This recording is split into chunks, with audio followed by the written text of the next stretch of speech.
Excuse me, everybody. We'll just start in. Take your seats, please. We'll get started.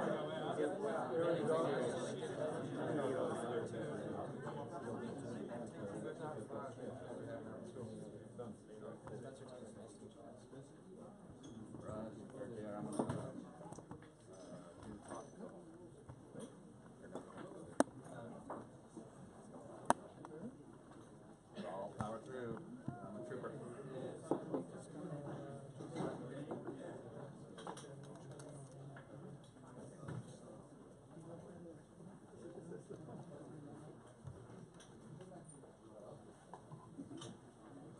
So thanks everyone for coming along. I'm just trying to work out this live stream technology at the same time. Putting on the space, drinks, food. So big thank you. Yeah, Penny. It's good to see different locations, so it's good to see a lot of familiar faces and also so a lot of new faces, which is good.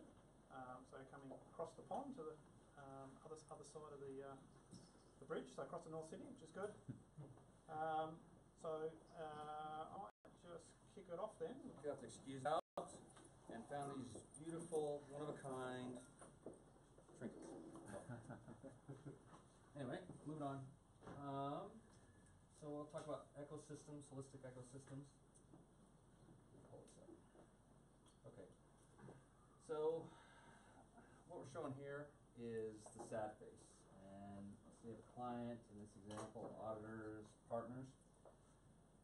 In working with a number of clients now and different companies, what I'm seeing is they're really focused on use cases, right? It's like, hey, what's the very least I can do to put a blockchain? And a lot of it's, hey, my CEO, CIO wants to do a blockchain. Okay, anybody have that problem right now? Yep. Okay, there you go. Excellent. Good answer, sir. Excellent. So it's become very clear and apparent that we have to take a look at this from the holistic ecosystem. I really like the supply chain because it beginning to end. To me, it's probably one of the best use cases eventually. What else would be another use case here, I guess, for ecosystem? What's another ecosystem you can think of? Come on, I got a prize for somebody. Energy. Yeah, who said that? I did. There you go, Leon. Energy. Perfect. If it's a Solar pain, energy. maybe I can have a look at it. What's this one? Anybody else? Medicine. Medicine? Who said medicine? Ready? Look at that throw. Good catch. Okay, so supply management, energy, medicine, right? So not only do we have an ecosystem around a domain, let's call it domain, we have multiple domains, right? Energy, medicine, supply chain management. So one of the points we're making, and I think we're kind of breaking through with some of the clients anyway, is that not only are we talking ecosystems around technologies such as IoT, such as blockchain, such as analytics, we look at the different domains and where do we start? Again, point use case, look, I want to do a financial use case, close my AR, AP, be done with that, or track a part. When we set up that foundation, we get talking about foundation, setup, talking about crossing domains, and we reach out and kind of break that mindset. I think we're going to start really getting into what blockchain's about around holistic ecosystems. And you weren't warned, but this is more of a philosophy 101 class, according to Aaron. Okay? So, let's come here.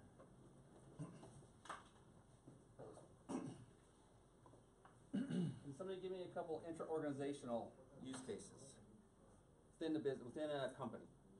Reconciliation. There you go. Excellent. Good job. Payment settlement. Payment settlements. All right, I'll toss that to you. You're right there. Shared databases. Where? Shared database. Ah. All right. That's okay. You answered. All right. Shared databases.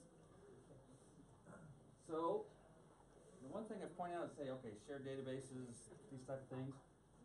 I'm pointing out, look, you guys, you really have to think about an ecosystem. I have a slide coming up that kind of displays it in a cartoonish manner, but it makes a point.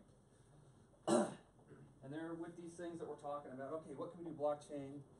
What can we do, you know, right now at Hyperledger or Ethereum? I say, look, and I don't know, how many of you guys work with clients? Okay, raise your hand. Excellent. So you guys know what I'm talking about, I hope, right?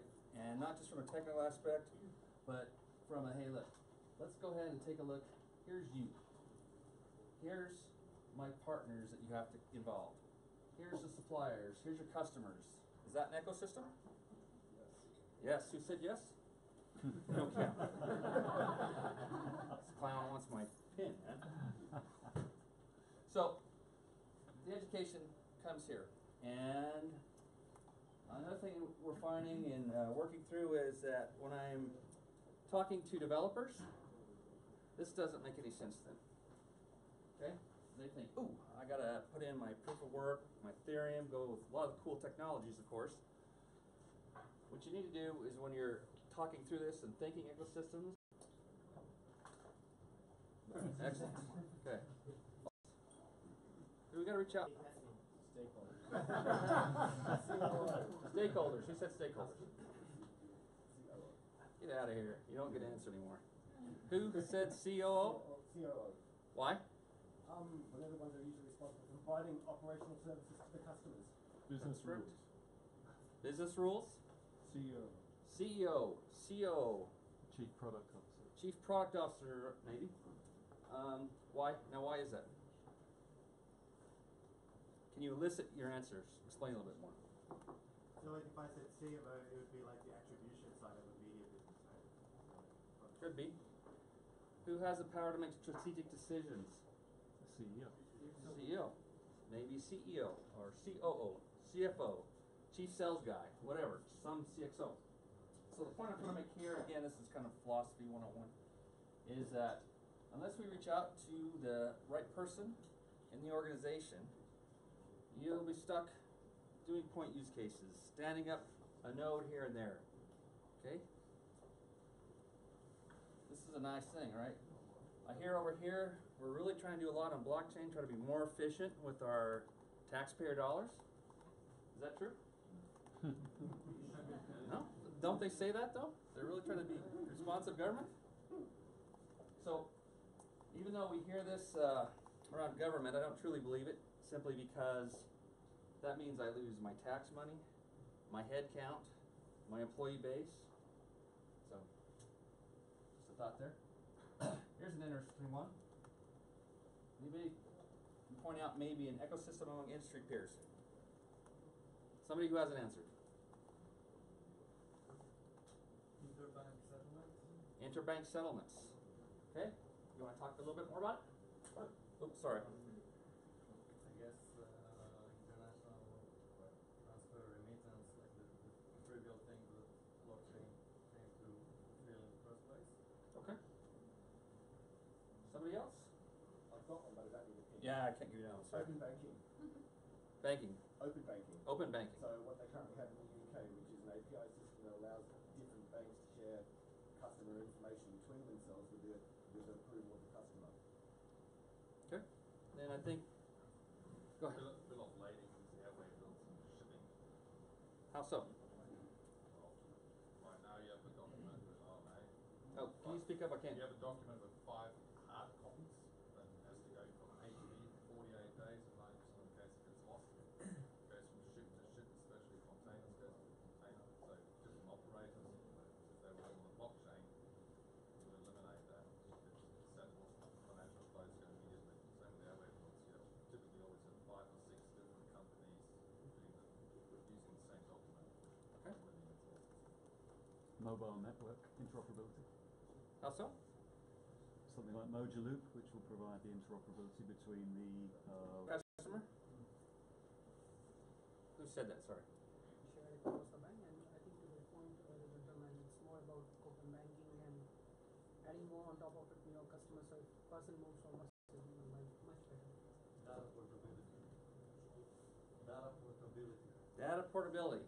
How so? Such as cross-border tourism, cross-border education, cross-border biodiversity information systems, etc., etc. It's about 10 use cases that are cross-border where a centralized database cannot do the job. Very good. I mean, these are all good examples. I like them all.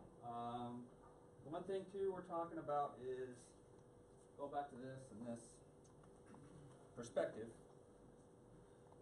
We often get set up with a POC, and it's like a shared database thing, right? And so, common perspective we have, and I'm sure everybody's seen that here that's been around for a little while, is just like reinventing the wheel. So it's like, why can't it function like it did 10 years ago? Why can't we have it do what it's due? So how do we step them out of that perspective, right? And thinking of, okay, you guys need to do away with the garbage that you have. It was built, it was good at the time, but now we're 10 years, 15 years down the road. So how do we get away from that? Okay. This one. Mr. Kish, where are you? Tell me about the Reinvigorating the Cities. Reinvigorating cities. Yeah, we talked about that one, remember? Actually, when I think about this one, multiple understand more simply about something like a birthday party. How could you enable providers to deliver that experience across industries? How many industries are involved in something like that? I think it's going back to the booking your flight and your hotel at the same time problem. So how do I book those two things conveniently? Very good. So like one example, a couple examples we kicked around on this one is, back to your point, I missed my flight. So to get a better missed user experience, United, let's say, is late. They know I'm not going to hit the flight. So they have automatically went through and they said, okay, hey Aaron, here's a choice for you. You can probably catch the next flight, later one out, depending on where you're at. or they've already set a partnership with a Marriott or Airbnb, and they have that hotel booked for me, they have my discount, they ship out a menu item, so if I want to get some food, they project when I'll be there, and that food will be hot and ready for me when I get to my room. I'll be all checked in, tuck me in, give me some milk and cookies, all that kind of good stuff. Another one is looking at possibly some of these cities, especially in the U.S., Detroit, New Jersey, some of these really wore-down areas. How can we maybe take these industries to come together, maybe solar power, we use the power to build new roads, to reset up the infrastructure, do 3D printing, all these type of things, bringing them in and nesting that experience so they become a wholesome city again, and they reinvigorate and rebuild what's there. Okay, this one, so we take a look at this. Red Ocean, this is kind of my takeaway on this, of course, is small use cases specific to a number of participants. We do the pink ocean here, looking at the enterprise, ecosystem, and the consortia, which the consortia we're all aware of. No. Ethereum. There's some Ethereum consortium, IoT. So look in here and say, look, how do we capture a large number of participants? How do we bring them in the fold? How do we set up our rules of governance? How do we ensure you get maximum participation, everybody gets value from being part of the system? So one of the hardest things here, obviously, is getting people to break down their walls, getting people or organizations to quit with the very capitalistic, I'm going to crush my competitor mindset. I'm going to kind of do away with that and come together and work with my competitor, possibly, right? And develop some systems, some core solutions, some really good things to drive out and make the, consortium, the system as a whole, make it much better. Okay, and this one, last one. So I'm going to kind of just fast forward this guy.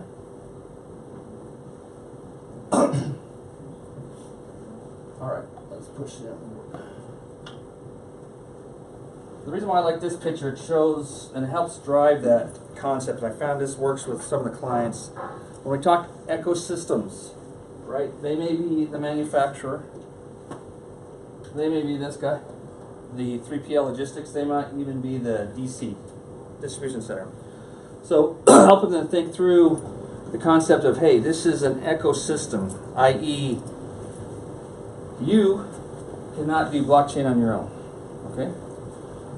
Some of the things that I point out to them is that as part of this ecosystem, or actually, let me throw this out to the audience. So I have this ecosystem wired up. What would be some of the advantages to being part of this? Verifying the manufacture of genuine goods. Okay. So with a pool-driven manufacturing, your work in progress just shrinks dramatically. So like the amount of inventory you have in the middle. If it's pool-driven, you wouldn't have balance. Okay, good. Anybody else? We've got a lot of people that are smarter than me, so got to have some more ideas. Anybody? Okay, what's the thing about smart contracts? What is that? It's taking out all the people that would normally be involved through smart contracts. Okay, that's very good, right? We disintermediate, we get rid of these third-party providers that don't need to be there. Transparency. Transparency about what? The sort of like the movement of goods as well as of course the information. Okay. The supply chain. So, good answers. I owe two other guys that gave me some answers, so I don't want to toss these anymore and hit somebody in the head. Replace the human trust with machine trust. Exactly. So could we say, and this again is what I've done with clients and kind of philosophy here, but as I talk through this, I say, look, think about this. You can take a look at a pool of the logistics providers. You can measure each of the logistic providers in that pool and say, hey, we can narrow out the 20 that are bad. The 20% of the actors are bad. And what we do is we have automated contractual enforcement with the smart contract. We use this natural language contract is the written contract, right? Supplier contract, etc. So we use that as a pseudocode mechanism, if you will. Build these. You can wrap it up as a package, save it on the blockchain, and then when there's a dispute 3-4 years down the road, you pull that out of IPFS. The system within the car to deliberately falsify or beat the CO2 emissions test. Exactly. So you could probably imagine that the first few cars were accurate. And you can imagine these sensors are mechanical parts, so there was no way for them to get in there and swap those out. So they did some kind of firmware update. And then, to your point, I garbaged in. With this system, guess what? You've got IoT, blockchain. AI, tell me. So you can use AI to... Technology stack I would want to put on there. No, right? So we have IoT integration, we've got blockchain, we've got big data, AI, analytics, so on and so forth. So this is kind of your business ecosystem, IoT, analytics, payments. All right. So again, my headache's kind of slam banging. So let me just pause, see if there's any questions or anybody has any thoughts. You get a prize for your thought, and this is a great prize. The one I bought, picked up at the store for $2.50. Come on. Stunned you with my oratory skills, I assume, because everybody's like, "Wow." Okay. I'm gonna shut that off. Yep. So our next speaker is literally coming up the elevator right now. So I don't know whether, Paul, you want to do like a switcheroo? Where's Paul? I was finishing my thought. Oh, okay. Who else do I owe? All right. All right. Well, wait. Kermit's just coming up now. Okay, there's 4 more. Whoever I owe, please come and get it. Well, we can do a bit of a filler. We can do a bit of a community shout out. Anyone got a? Give me a couple of minutes. I'll be ready. Yeah, well, I think Kermit's coming up now as well. He's downstairs, so he should be here soon. Anyone would normally do community shout outs at the end. So if you've got, the idea is if you've got a job, or you just want to tell someone about your cool project, or you want to spruik some ICO or something, or whatever you want to do, or you're looking for a job and you want to say I'm a really cool developer or marketer or whatever. Anyone want to? Yep. And we're on live stream too, by the way. And I'll record it later as well. Okay. So you get 1 minute. Okay. 1 minute. You get a timer. All right. So we are at CoBlocks. We are the research and development lab of 10x. Who knows 10x in here? And we're the guys developing it. So we are extensively looking for kick-ass developers who are not afraid of handling instead of Solidity because it has tons of bugs. Yeah. Anything else? You said everything. All right. So yeah, feel free to talk to us later on. And So it's actually Light, Thomas, and... Awesome. Thank you. all right. Thank you.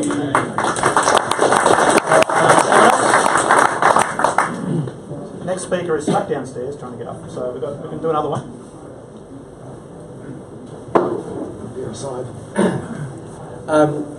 So one of the major issues with blockchain cryptocurrency is the hacking. It's normally where you have your personal keys, your private keys stored, either a software wallet or in an exchange. You can use a hardware wallet to keep these things secure. They're considered the gold standard, but they're a bit clumsy and difficult to use. Software wallets are beautiful, but they're being hacked all the time. Mine's $23 million every 24 hours this year.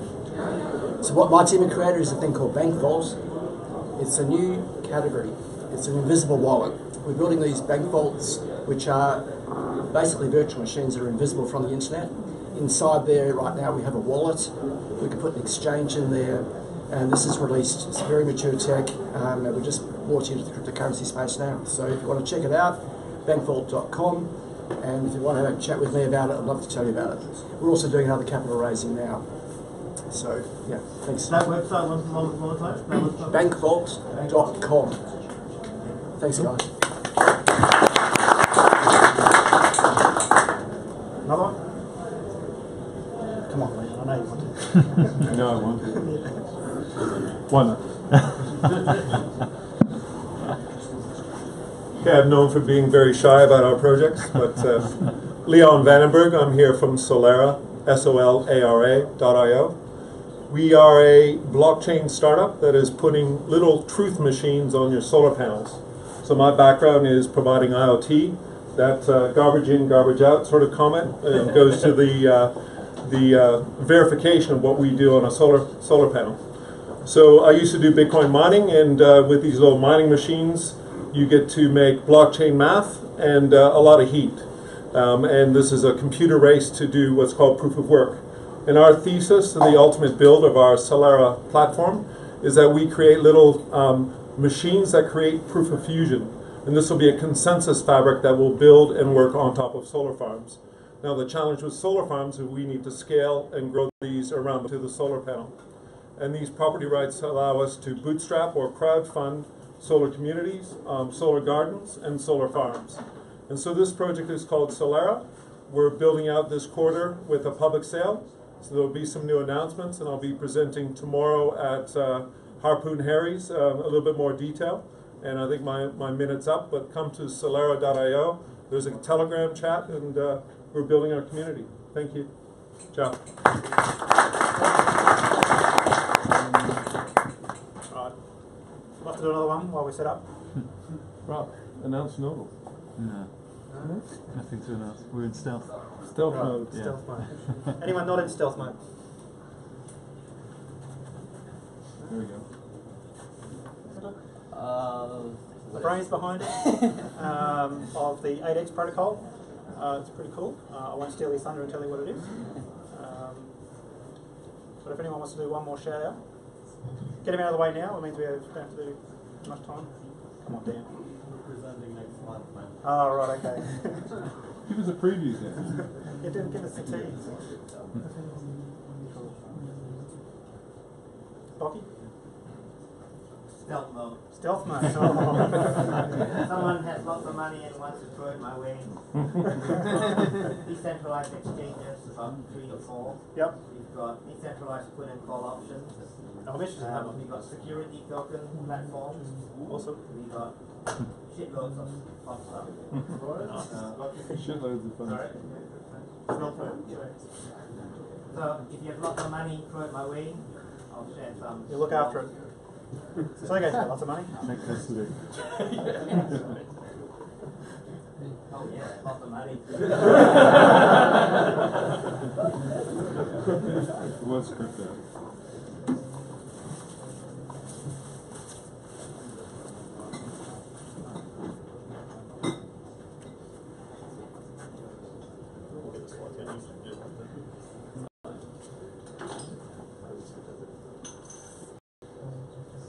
About me. I started coding IoT crack, and so I spent about 6 months of my life working on this donkey. 50,000 to 100,000 monthly actives, featured on a bunch of places, and I'm currently in the process of having it acquired. Now, moving on to crypto. As we all know, the first use case of cryptocurrencies is payments, and we're starting to see this through the trend of the birth of decentralized finance. So we've got 0x for exchanges, we've got SET protocol, which allows you to do decentralized index funds, Dharma for lending, Augur for prediction, the list goes on. And this, I believe, is a really valuable group of services, because this is the thing which will push crypto adoption to the next frontier. However, you still can't make subscription payments with cryptocurrencies. So why is this? The thing is that blockchain transactions can't be scheduled later in the future, so someone else needs to submit the transaction on your behalf. Now, what if we had an incentivized third party to process the subscription? That would be good, except we then run into what we know is the claim problem. So suppose Alice and Bob spend 75 Wei each to essentially claim a reward inside a smart contract for 150 Wei. They both have the chance of winning that way by 50%. However, each person who calls the contract has to spend 75 Wei. What this means is that as the number of claims increase, the probability of winning decreases, and everyone who tries to execute the transaction will waste gas or Ethereum in the process, which means it reaches a point where no one's actually incentivized to process the subscription in the first place. Introducing 8x, which is a decentralized subscription flow goes, and then coming back to the claim problem. Next is the relays. Relays can specify properties for subscriptions they want to process. Each subscription is fundamentally different. Then, relays who meet a stake requirement or the stake requirement of the executor, they lose their staked tokens. Now, a quick note, the reason why you can't use Ethereum over 8x is for the fact that Ethereum has an inflationary supply.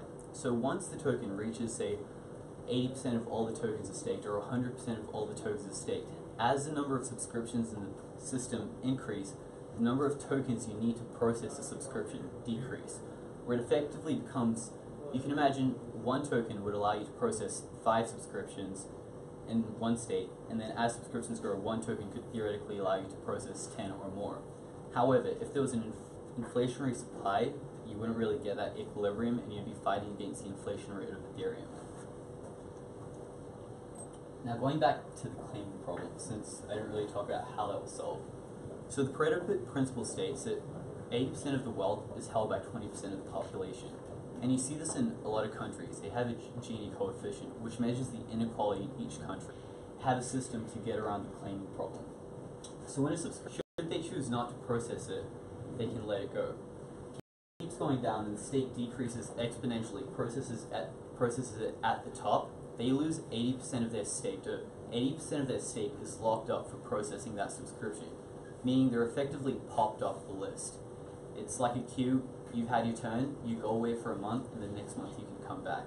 So effectively that means the person with the highest number of tokens can process 12 of the best monthly subscriptions in the system. Then other people have the opportunity to. Also, I just want to stop because this whole process can be a bit confusing. So does anyone have any questions about how this works? Basically, the problem is that Ethereum, you want to do something on a certain date. Yep. Right. And Ethereum can't do it automatically. You can't say do this at a certain date. You have to get someone to poke the contract to do it. That's what this. Yeah. Precisely. Yeah. Sorry, you had a question? Does your Ethereum just sit in a wallet, or do you have to lock it up essentially to use the service? For the user or the service node or the business? The user, sorry. No. So I'll kind of get to that in a second, but essentially we use the ERC20 approve function.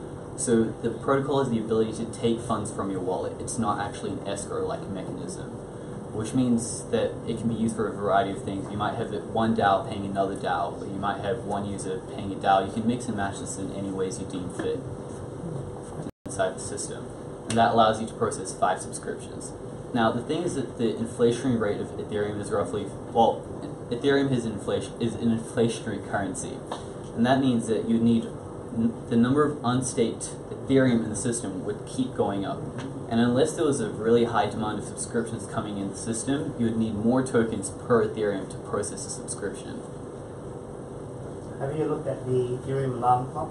Yes. And how they do their claim and stake? Yes. Yeah. So what they do is they have a queue, and then once you claim a subscription, you get popped off the queue. However, if theoretically everyone gets popped off the queue, there are no more tokens left in the system. Not quite. Okay, I'd be happy to have that conversation offline and talk about it. Yeah, so the first iteration of the product is building out APIs and interfaces for businesses to create subscription payments, and consumers to subscribe to services. So this flow is essentially for someone, if they have their money on exchange, all they have to do is send ETH to this address and the subscription starts. There's a bunch of magic in the background, but I'll touch on that later. And the next kind of future iteration, which I kind of see for this, the team sees, is the ability for convenience payments. So you could authorize Starbucks, your phone, a credit card to spend up to a certain amount every month, every week. And essentially a service node would come in every month, see what the difference is. So suppose you had $20 authorized to Starbucks, Starbucks had spent $5. Next month the service node would increase that back to 20.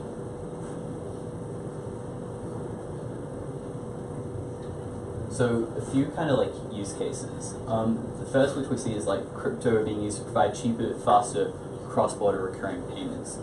So say Ming owns a bunch of blocks or apartments in Chatswood earning $100,000 a month. Currently he pays anywhere from 3.89 to 10% to transfer his money back to China. This doesn't include the legal complications he has to go to actually transfer such a large sum out of the money, or also just high fees. If Ming told his tenants to use 8x, which would essentially act as a pseudo crypto on-ramp, he could then get his rent in crypto and only be charged up to 2%. It would avoid legal complexities of moving large sums of money, and he would still be compliant as long as his renter or tenant and he is KYC AML compliant, since there's no such large sum of money moving out of the country. It's just a crypto on-ramp to off-ramp. The second use case is existing businesses or Web 2 businesses that want to introduce cryptocurrency as an alternative payment option for their recurring subscriptions. So say Sally has some kind of market insights newsletter where it costs $50 a month. She would like to, but she can't accept crypto for her subscription payments. With 8x, she can integrate the JavaScript SDK and enable them. Another use case is Edward has a DApp which would like to charge $10 a month for. He currently $10 worth of every month. However, currently Edward's consumers have to pay him every month or remember to pay. This leads to really high churn rates, and he can't use Stripe for the recurring subscription since everything is happening on-chain for payments. With 8x, Edward can now set up a subscription, and his smart contract DApp would be notified when a subscription happens, or a payment happens. Last of all, this is like the crypto utopia that we all dream about. It's that majority of consumers now prefer crypto over fiat, and they pay their rent, salary, music streaming, and a bunch of other services with crypto. And 8x is the underlying infrastructure for recurring payments. Once this happens, they can view, manage, and cancel all their subscriptions from a single place. And that's basically like through this. So it'll show you your monthly spend, what your current balance is, you can top it up, cancel, etc. So yeah, essentially the platform for now will allow developers to create new subscriptions specified in the choice of currency through one line of code and through an easy-to-use library. Going back to some of the technical questions, so we address volatility by using MakerDAO or any other stablecoin. So as a business, you know you're always going to receive $10 a month and not one ETH, which might be $10 at the start of the month, but $100 a month later. So you can give 8x approval to access all the funds from your wallet. If someone's scared about security, from there we can just take money out directly. And also just another thing, relays earn a percentage of the fee in the transacting currency, not 8x. 8x is simply a staking mechanism and dictates the staking requirement. The system is also agnostic of any ERC20 token, so this could be used for any like app coin, another currency altogether, so merchants could accept an AUD stablecoin, and that would eliminate them hedging against the US dollar in the first place. And that's about it. That's the website and the Telegram if you guys would like to join and check out our community.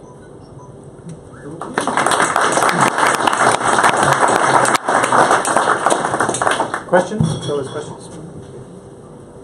So if you were given $500,000 by the Ethereum Community Fund to build this, would you build a staking token? Yes. You would still build a staking token? Yes. Should look at Ethereum Land. Yes, they don't look into that too. Think that Ethereum. Yeah, I know it has big price. Yeah, like so. There's another pattern where you can use a meta-transact path. Although the problem with that is that it's where those transactions are stored, it have to be on a centralized server or an IPFS mechanism.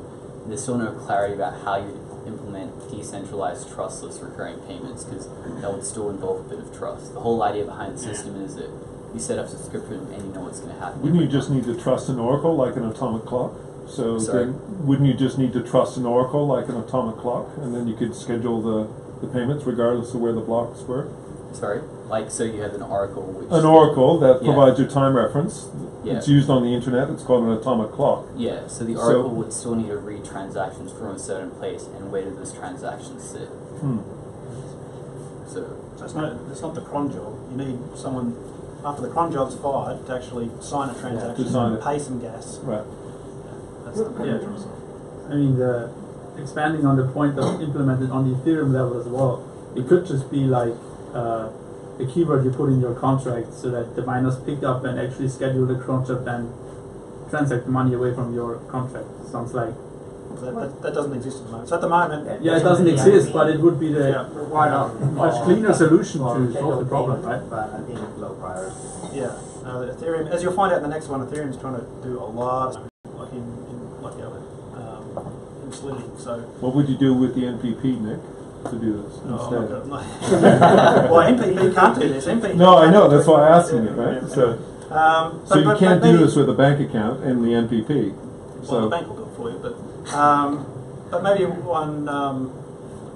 So yeah, what a lot of people talk about, blockchain's going to, automation of smart contracts. There is no automation. Like the smart contract can't just wake up in a day's time, a year's time. So something can only happen if an external transaction comes in. Someone's got to sign a transaction, pay some gas with some ether. So that's effectively what the problem Kermit here is trying to solve. And really, you could generalise this to any type of transaction, not just recurring payments, which I think is where it gets interesting. Okay, well, thank you. Paul, how about we have a break? We'll do half an hour networking, and then we can all hear all about Ethereum 2.0.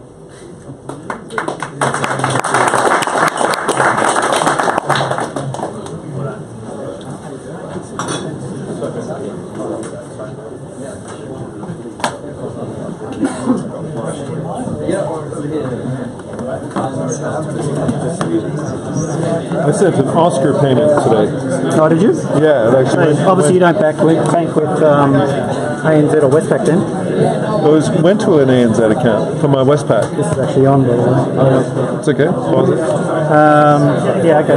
So it worked from ANZ, from my Westpac to my ex-wife ANZ. From Westpac, okay. So it did go as an Oscar payment, and it went like done. So, okay. You should meet Rob. Hello, very nice to meet you. Colin's with an NGO. So Rob and I are attached at the executive level and at the hip for to make this all work, blockchains and technology stacks for good. And he's with an NGO that helps displaced unfortunate people, refugees that have been mangled by the whatever system is instituted. Very good.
Oh yeah.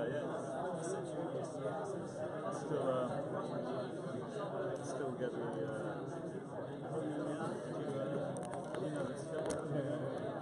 A few years since then, there were 100,000.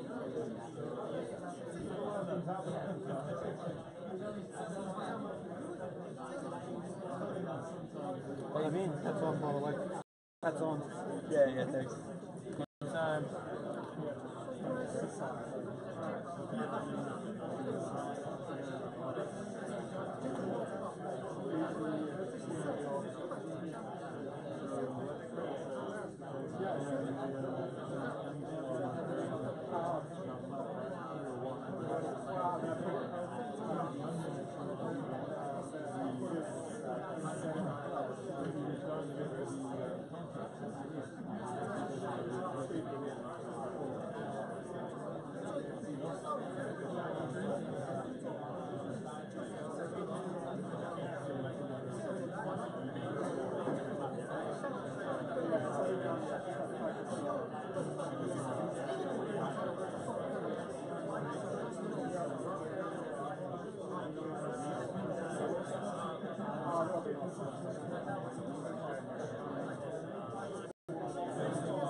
Cool.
She's coming. It's Paul making a sacred.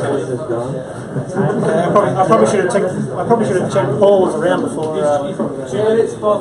Right, okay. He's a bit nervous.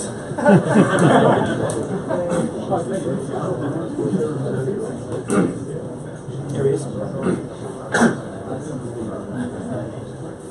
So, if you thought the last talk was too technical, you might be for a surprise. Yeah. So for the nerds like me, I'm hanging out for this one because I'm very interested in what's happening in Ethereum 2.0, and there is a lot happening in the future of Ethereum. For the people who aren't into the technical details, then hopefully you'll get something out. Yeah. Just kind of cover some of the basics that Ethereum 2.0 is going to bring. So first I'm going to give a bit of an introduction about myself and where I work. Then I'm going just to establish like a baseline. I'm going to go across what Ethereum 1.0 is, because that term didn't really exist before there was a 2.0. I'm going to give a quick overview of Ethereum 2.0, what it is, who's defining it. Then I'm going to talk a bit about sharding, just give like a beginner's intro to sharding. Then I'm going to talk about proof of stake, just so you can understand what proof of stake is. I'm going to talk about what it's like to be a validator in ETH 2.0. And then I'm going to cover sharding again, apparently. This would be resources, it's fine. Alright. So, my name's Paul Howner. I'm a co-founder of Sigma Prime. I've been a software developer professionally for about 8 years. I've been interested in Ethereum for about 3 years. I've been contributing to some of the Ethereum projects, which has been really fun. We're currently building out an ETH 2.0 client, so we're one of the first, which is pretty exciting. We're still in very early stages. And also once I built we're doing research. When people have, some protocol or concept they want to express formally, we help them with that, with the academic side. When my number's on the slides, I'll release them, or you can ask me for a card. Alrighty, so get a baseline. What is Ethereum 1.0? So Ethereum 1.0, it's got lots of ICOs, it's worth lots of money, it's proof of work. So everything that you kind of know as Ethereum is now called Ethereum 1.0. So it kind of works, right? It's pretty good. We enjoy it, but as I think it was covered before, it has some issues. So the ones we're going to focus on is proof of work. So proof of work burns tons of power. It's very unfortunate, and it's got a questionable security model. I don't want to go into that, but that's debatable. It's a bit slow, 15 transactions per second. That's not really enterprise grade.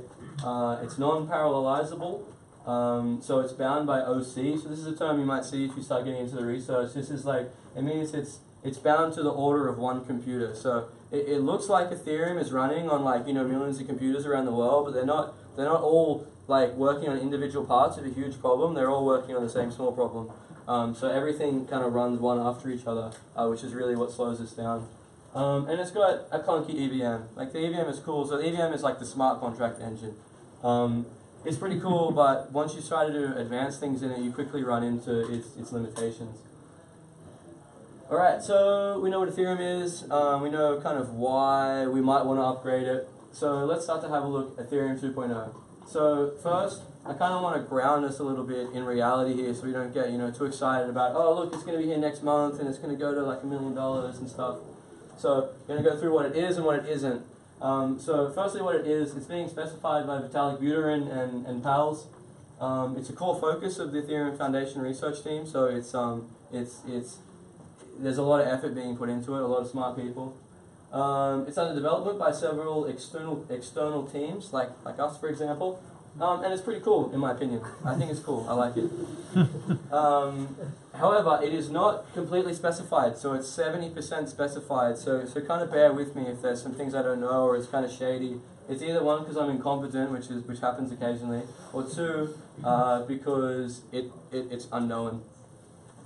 It's not finalized, so we can expect it to change. It's fluid. No one's implemented it yet fully. There's a reference implementation by the Ethereum Foundation from some piece of software that you run, and you can start swapping coins with it. And it's not widely accepted by the community. It's kind of a little bit hard to define, but I haven't seen anybody arguing about it, so I'm pretty sure that means that nobody's made a decision on it. So we can expect maybe in the next couple of months to see some people complaining about it, or loving it, who knows. And I've just put a link here. It's going to be at the end of the slides too. This is a specification, so if you want to read it, it's right there. Just to give it a bit of history, I've kind of put a little bit of a timeline from late last year. So I've got two things here. We've got the sharding protocol, which is a core part of Eth2.0. I'll get to it. And then we also have EIP 1011. So this was proof of stake. This was kind of like a stopgap attempt at running proof of stake on the present proof of work Ethereum chain. So like you get to keep running proof of work, but you get some of the nice bits of proof of stake. So what happened is that, you know, in was it August last year, the sharding protocol draft was released. Then in October, Vitalik published like a formal specification, like a formal paper that described how he thinks proof of stake would work. Then in April, which was pretty recent, they started building this hybrid proof of work, proof of stake thing. And then, which we were working on actually, and then unfortunately, recently, I think this date is wrong, I'm sorry, I couldn't get quite a good date for it. Both of these got canned. So the sharding protocol got brought into Ethereum 2.0, and then EIP 101 got deprecated. So now Ethereum 2.0 brings together sharding and Casper, and now people are calling it Shasper. Yeah, it's pretty good. I just can't adopt it though. I don't know why. It seems a bit silly. So what does it have? So we're going to see full proof of stake with a 32ETH staking limit. This is pretty good. It seems like a lot of money, but it's kind of like it's a really good sign when you see proof of stake protocol that's 1500 ETH. So this is a big drop. It's quite cool. We're going to see sharding with 1024 initial shards. I'll get to that a bit later, so that's basically parallel processing. That's like a 1024 core machine to make like a bit of an extravagant likeness. We're going to see a new P2P network. It's going to be libp2p, which is managed by IPFS now. It's a really cool framework. We're going to see a new EVM, probably WASM, which is like a web standard virtual machine that Rust and other languages compile into. We're going to get new blocks, new hashes, new signatures, but it's going to be the same ETH. So your ETH is not going to get deprecated. You're not going to have like this old 1.0 ETH that no one wants. Get rid of the old blocks. Yeah, like do we have to keep the 1 terabyte of blocks around? Oh, you new thing or what? No, you won't need to. You can get rid of those old blocks. Oh, throw them away. Get one of those old blocks. So this is a bit of an overview of the system. This is a bit of an overview of the system. So this is Eth2.0 like in a super big nutshell. So there's multiple chains here. What we're seeing here is we're seeing shard chains down here. So these are like the cores, if you will, of like individual state where you can have transactions running in parallel. And then this is the beacon chain. So the beacon chain sits above all the shards and manages it. So it holds all the validators. It manages validator inboarding, outboarding. It assigns the validators to tasks. And it also does, it handles like rewards and penalties and slashing for validators. We'll get into those a little bit later. So some people might ask, like we've got this beacon chain here, we've got this big chain, like why can't we just use the existing chain instead of going to a beacon chain? So there's a few problems with that. It was tried, and it would be nice, but the sharding and proof of stake, adding it to an existing chain is quite difficult because it has very different requirements in a proof of work chain. So some of the problems are, and look, I'm not trying to make a definitive argument here of like why we should make a new chain, and I'm just trying to maybe give you an idea of why it might have happened. So managing shards in the EVM was different. It was tried. The EVM, I won't go into the separated networks, you can come and go on. It's also, that's just like I send money from A to B, or I interact with some contract. Whereas in proof of stake is just different. Like the blocks are going to be different. There's like validators where there weren't before. So like you can see kind of with all these reasons why you need to kind of, starting from scratch is a little bit sensible. So in terms of them together, they're going to be friends, which is nice. They're going to coexist. So originally we'll have 1.0 running as it is, full steam ahead. And then the beacon chain is going to like slowly amble up together. And fall over a few times, and then once it gets up to a point where it can maintain itself, the two are going to provide services to each other. So I guess the most important service is that Ethereum 1.0 is going to give the valuable token to Ethereum 2.0.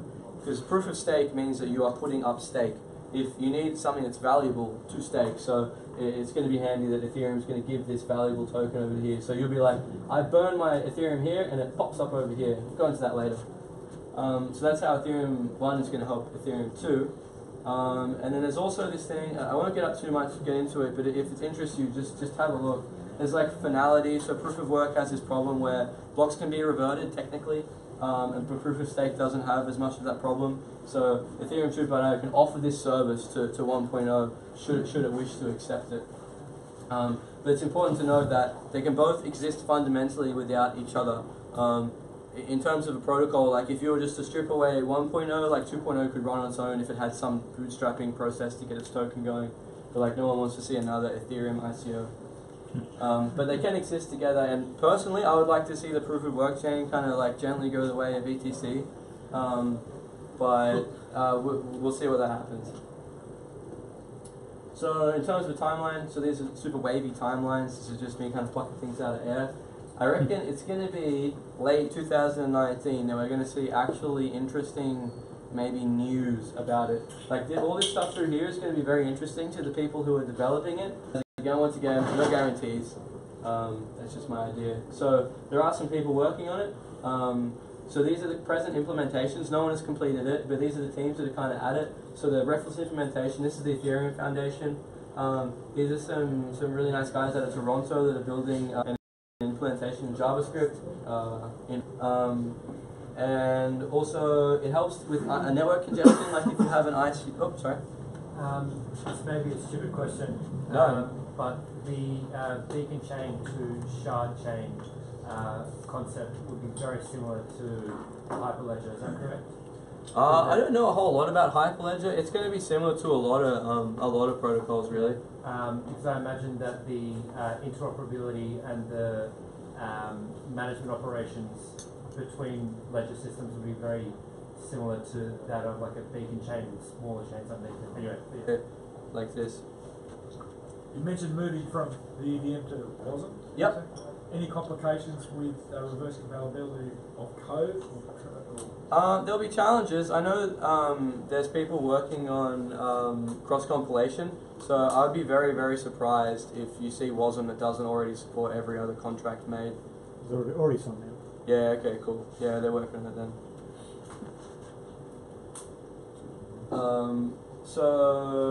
And alternately to sharding, like you can kind of imagine sharding as like you might one day use Ethereum. The problem with that is that it is an onboard and offboard and stuff like that.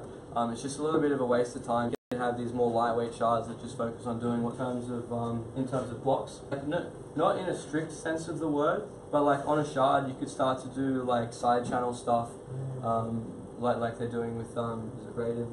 I always get too mixed up. Raiden? Yeah, Raiden. Yeah. They should be chain validators, but their role is pretty. They've kind of signed up for a pretty serious role. What if you use a smart contract that references, you know, a lot of different, like if my smart contract got deployed, yeah, so how does that do the data locality problem, like having to grab state from different parts of different places? So you're asking if you have like you're on shard 0 with your contract, you know something from shard 3? Yeah, it's doing a whole bunch of crazy stuff, so. Yeah, is that the question? Yeah, so how does it stay within its... Yeah, so this is an interesting question, and I think I have it here actually. That's kind of I covered that like a user experience question. So that's like how if I've got data here, how do I access it from over here? So there's a thing called contract yanking, which Vitalik main knowledge is in the beacon chain, not the shards. So another option is at the moment it's all sync a whole another. But then you could even deploy your contracts in a smart way to say that. Yeah, I know you don't, but you could imagine where you could deploy your contracts in a smart way. You can pick a shard. Well, that's the beacon chain. Like users aware that there are shards or not. So should they be picking shards? Should they be aware of it, or should it be completely abstracted from them? It's an interesting question. It's Yeah, and it's going to be, I would imagine it's going to have to be more difficult to move between shards or more expensive to move between shards than inside a shard. So these are really questions that I'm really looking forward to seeing answers for. A lot of the really interesting, one of the lot of really interesting research that's going on is on eth.research. That's a forum which is really interesting. It tends to be pretty technical. There's an Ethereum Magicians forum, which is the next thing. Does anybody want to ask any more questions? And you could just do something simple like randomizing the proof of stake. What do you mean? Definity. Well, that's what they've copied. So Beacon Chain is a copy of Definity with its random beacon. So they've basically taken inspiration from what their work has done, and with the BLS signatures as well. But which one, the question was, which is going to give the best performance improvement for the cost of development and time and all that sort of I'd say sharding. Yeah, I would. Going past. No, it's highly debated. Yeah, I mean, it's in capital, so it looks like a constant at the moment. Could be an argument. Only because you said something about the chain length, the chain ID had more variables than. Yeah, it can store capacity to grow, right? Yeah, I think I would like to make it grow. I'm not sure how successful they'd be. I think in the spec it says initially set to 1024. So I think the plan is to grow it. I think it was 4,000, and I don't know, it's moved around. Yeah, they like to shift it. Be impressed if they do too. So it seems that having these shards would be really well suited to the ledgers of like ERC20 contracts, right? Yeah, I think so. It means that they can have they can be kind of like on their own. They're not mixed in with everybody else. They can be a lot quicker. They might have some problems with swapping between the two. That'll have to be solved. Anything else whilst I'm here? A good question. So I'm happy for more. What's the cost of transaction blockchains, like smaller blockchains? Is it less security? What is the cost of small blockchains? You start to run into problems with like network segregations if you start to run too quick because you can't quite get. I can't remember what's. Yeah.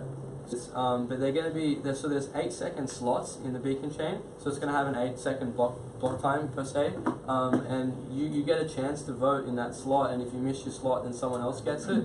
So you kind of need to wait for everyone, make sure everybody receives that block, so they don't start going, well, like I didn't hear from this guy, so I'm going to start doing it, start kind of jigging around. You get into what the BLS signatures are being used for? I would love to. I had some really cool pictures on it, but I took them out because I was going to run over. Maybe I can do like a technical one at some point. This is not technical? No. Sorry. I think I said I'm a cat-owning nerd before, right? That's pretty accurate. Anything else? Is sharding actually using gas? Actually, how much it compared to the old block?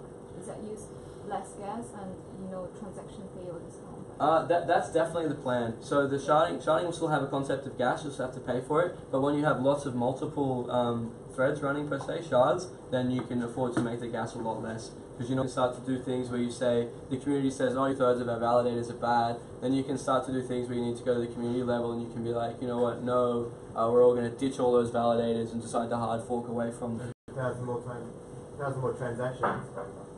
In 3 years, we're going to have 1,000 times more data. So, what will we do that petabyte of data? A blockchain will be. All that data. But then the idea is that hopefully, I don't know what petabyte by 1024 is. Actually, it should be the next one down. What is that? Tera? Yeah, I think. So you would have a terabyte at that stage. But you can start, once you get to that point, I mean, research is going to be a long way. Then you can start to run clients that, might, just say, you know what, I don't need from back in 2015, 2018, I can just sort of start from here or running a light client like that. That's the problem for kicking the old one, basically. Because I mean, it's yeah, I mean, you can already need, you just keep the bits of state. So something like that would happen. No, I don't. So they are looking at renting storage. So you got to pay and rent it again, so it'll still be there. But if you don't, it'll go away. But that's much further down the road. Yeah. It's a bit contentious at the moment too, I can see. But it seems like a reasonable thing to do. Nothing else?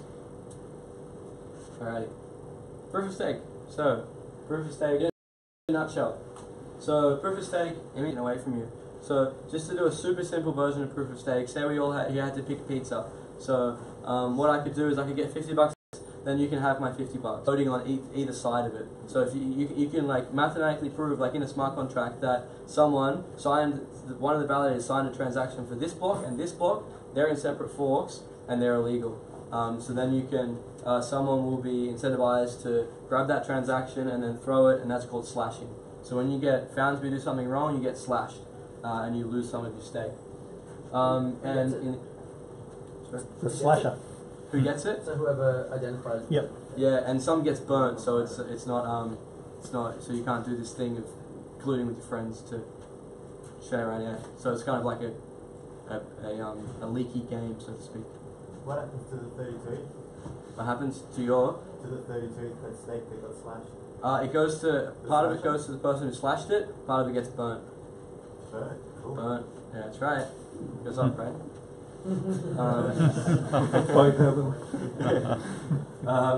So likewise, the protocol can define things that it thinks are good, things that produce stability and help the chain progress. Then it can reward you for them.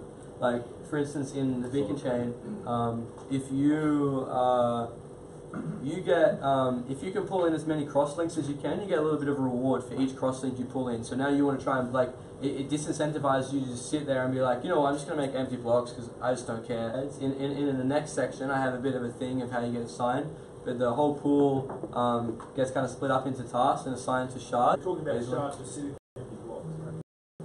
Rewards you for. So, Ethereum is presently proof of work, but it is always intended to go to proof of stake. So proof of stake has some benefits over proof of work. Personally, I'm quite a fan of proof of stake. Not everyone is, so just kind of be aware that you're getting the ideas from someone that likes proof of stake. The proof of work people are wrong anyway, so it's all cool.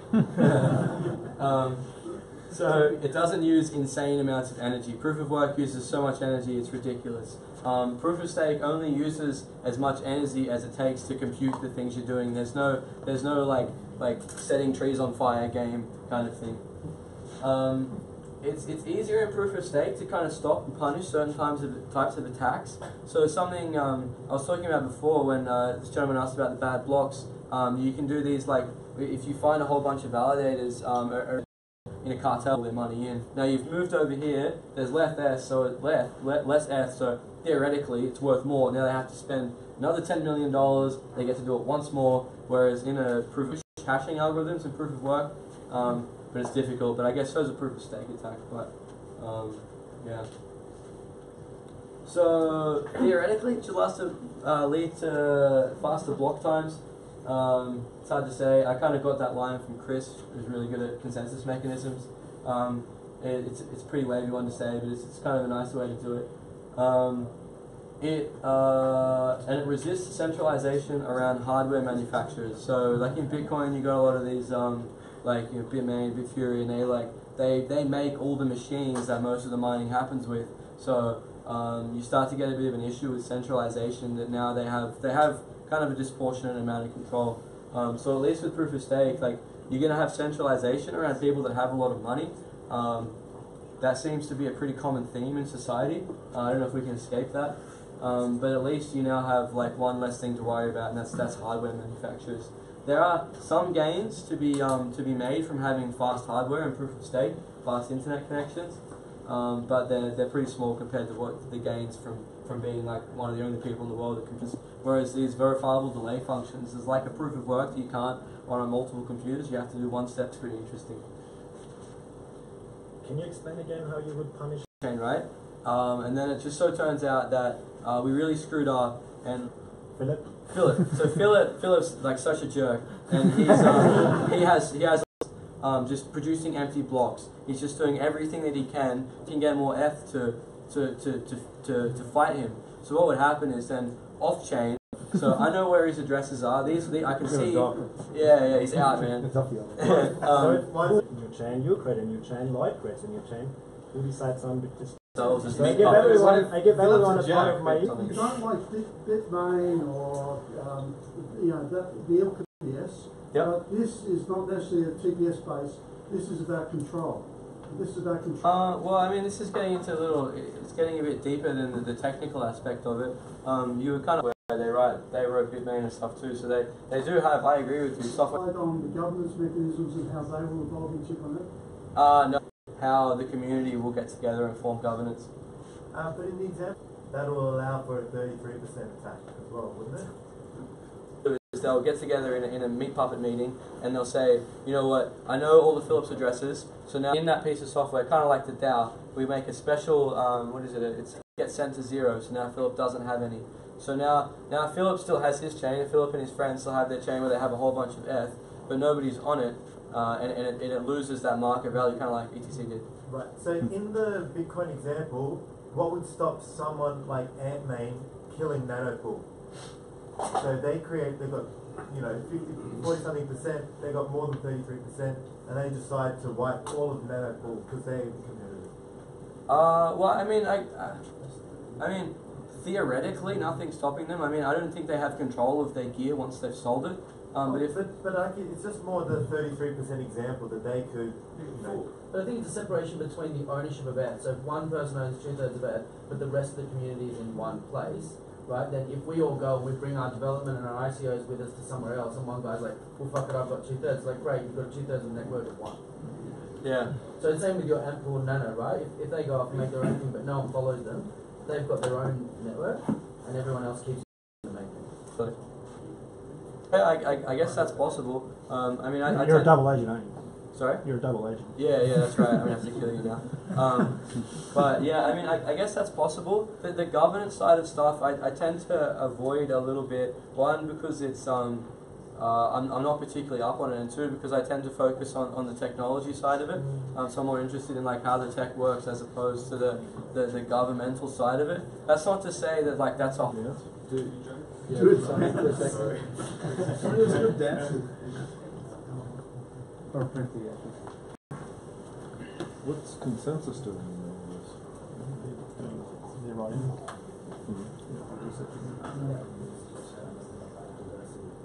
Given that you don't work for Ethereum, can you express your own opinion? Yep. Is there any?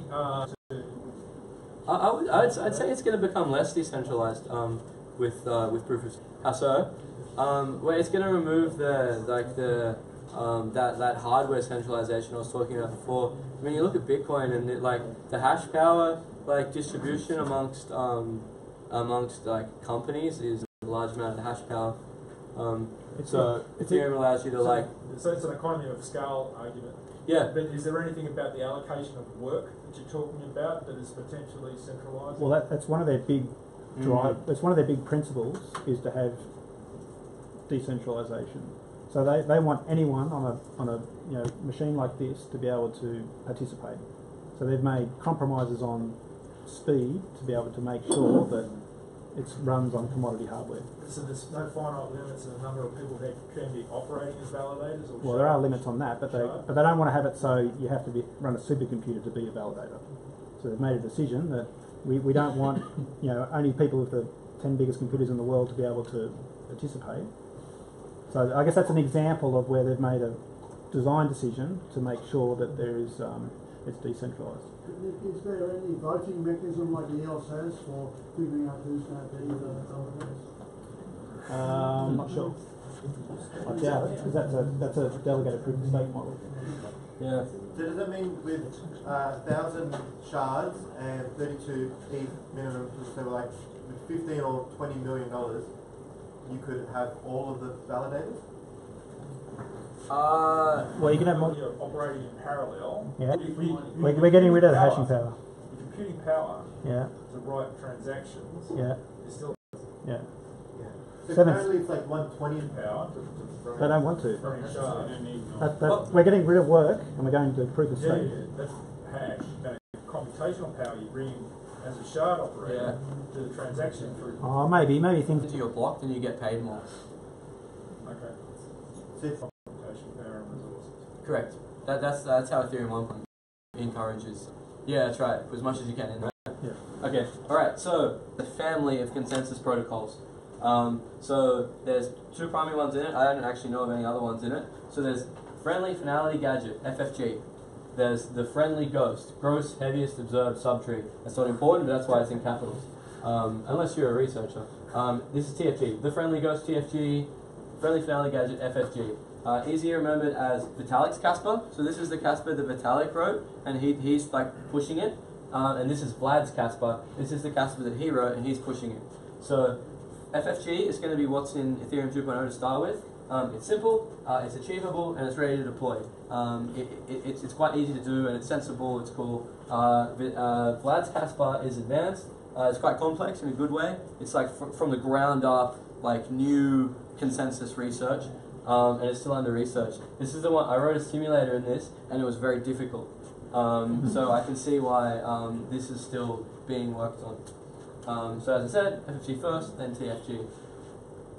Alright, so going into being a validator. So if you want to be a validator, at least in the first phases of this, there's going to be a contract deployed to Ethereum 1.0. If you want to be a validator in it, you send it 32F, and then you also send it some of this information. Very interesting. There's some attack you can do unless you supply this thing, out of the scope of this talk, but interesting. Then you also give, so presently the plan is for chain backend exists. So it sounds like a pretty raw deal, and it's not very appealing, to be honest. So what will happen is you're going to put your 32F into this contract, and it's going to be locked up until some point that people like me, you can't even trust, will eventually build some software that allows you to get it out. So the idea behind that is not just to be annoying, it's because if you're trying to build the beacon chain and it's this new technology and it's bound to fall over, if you have validators coming and going and they're going in and out, it's going to be very difficult. If you make a mistake 2 days ago and you realize, you're like, okay, let's revert, but now you have all these external transactions. When everything's ready, you can pull it out. And you also give a random collaborative input to create random numbers. So random numbers are very difficult to generate on chain, to be honest. But you should Google Random if you want to have a look at it. So, and then you start this process. So this is where you deposit your ETH. Now you're a queued validator. You're waiting for a sorry, I got lost.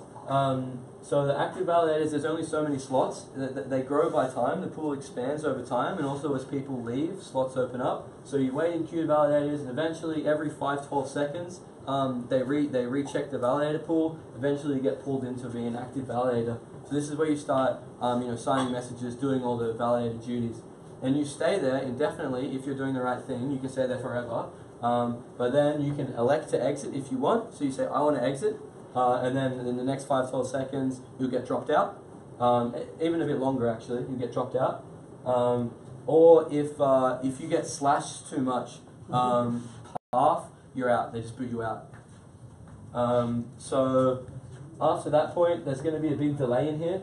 I think it's about 4 months they're talking about. So you had to wait some time to get into exited validators. Now you have to wait. Promise. So this wait here, this 4 months, is so that you can't jump in, an extreme example, jump in, do a bunch of really bad stuff, exit, take your ETH and be gone. So there's this 4 months here for someone. So that's a lock-in. Lock-in, yeah. So this is for long-range attacks, like you said before. You've got to be committed. Yeah, that's right. So it's a bet that you're going to figure this out. Okay. Yeah. So so the idea behind that big delay is so that if you've done bad things, hopefully this is enough time for people to pick you up on those things. All right. So once you're in as a validator, you can stay in as long as you like, as long as you're doing the right thing. Correct. There's no notion of sort of randomly selecting the currently active set of validators in this. Well, there's a bit of randomness going on here. Presently there's no randomly kicking anybody. It varies depending on a whole bunch of things. So there's if you do individual good things, you include lots of things. There's also this collective penalty. So too. So there's kind of punishment. Guilty by association. Yeah, and it's fairly complex. There's curves and stuff involved in it. Everything goes well.